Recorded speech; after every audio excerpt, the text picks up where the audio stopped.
Have you ever been in a high pressure situation, got yourself massively stressed out, which has triggered fight or flight in your nervous system, which has therefore dumped a load of adrenaline and cortisol into your bloodstream, which has given you tunnel vision and an inability to think straight?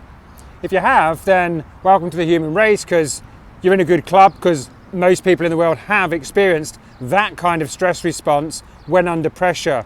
But did you know there's actually another stress response that you can access under the same type of pressure? The first stress response, which is what I was talking about just, is the one that will fuck you up over the long term. The second stress response, I'll talk about in a second, will level you up over the long term and level you up in a stressful situation. So there's a lot of similarities in these stress responses from a physiological and psychological perspective. Both of them, the threat response and the challenge response, will raise your breathing rate and your heart rate. They are preparing you for action. The difference, though, is that in the threat response, your nervous system and your brain thinks that your life is in danger. Because of that, it constricts the blood vessels and it causes inflammation in the body to prepare itself for impending impact, for injury. So it constricts blood vessels so you don't bleed out, and it increases inflammation. The problem with this is that the blood leaves the brain, specifically the prefrontal cortex, which means you can no longer think clearly, because all of the blood has gone to your extremities, to your arms and your legs, so you can punch the danger away or kick the danger away. The different response, though, is the challenge response. In the challenge response, your breathing rate and your heart rate still goes up. But here's the critical differences. Your blood vessels do not constrict, they stay open, and inflammation does not increase. This means that you get more energy from a challenge response than a threat response, because the blood is flowing freely. It's also flowing freely through your brain, which means you don't shut off this ability to think clearly under pressure.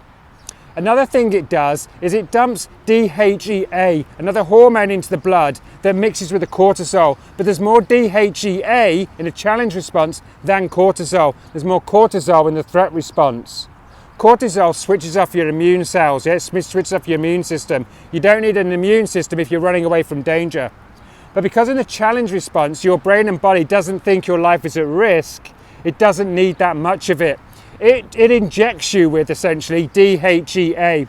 DHEA is an anti-aging hormone. That's one of the things it does.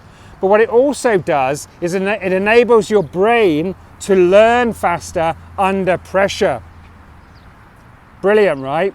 So not only are you prepared for action, you have more energy because your blood vessels have not constricted, you've not got more inflammation in the body, you've got DHEA pumping through the bloodstream, which increases your ability to learn under pressure.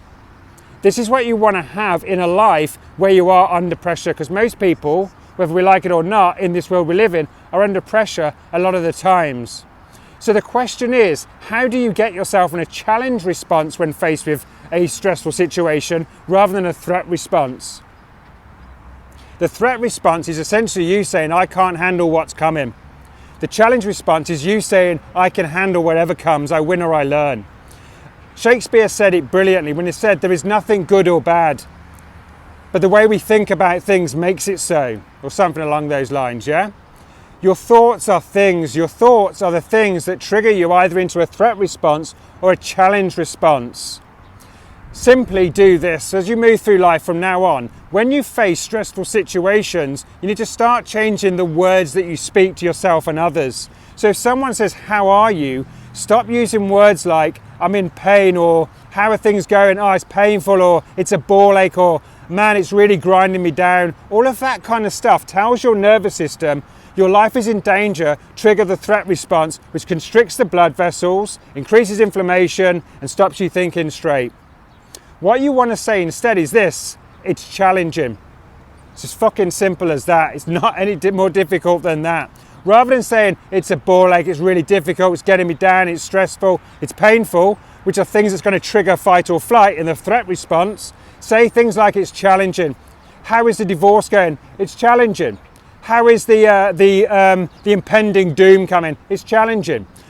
I know it's difficult. I know we have difficult situations in life. We all have difficult situations, but don't make it worse by getting these wrong hormones pumping through the nervous system. Be very mindful of the words that you use. You want to trigger the challenge response, not the fight or flight response. You want to be in the best frame of mind psychologically in order to deal with these challenging times. Yeah? Try it out.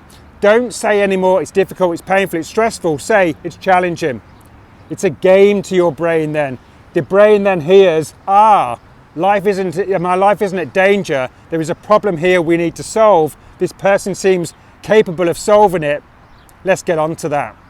Challenge, no threat. It's a challenging time for sure. Make sure you use those words and not it's painful, it's disgusting, it's stressful, yada, yada, yada. That makes you feel shit. Fucks you up a long term. The other one makes you feel good and it levels you up. Your choice.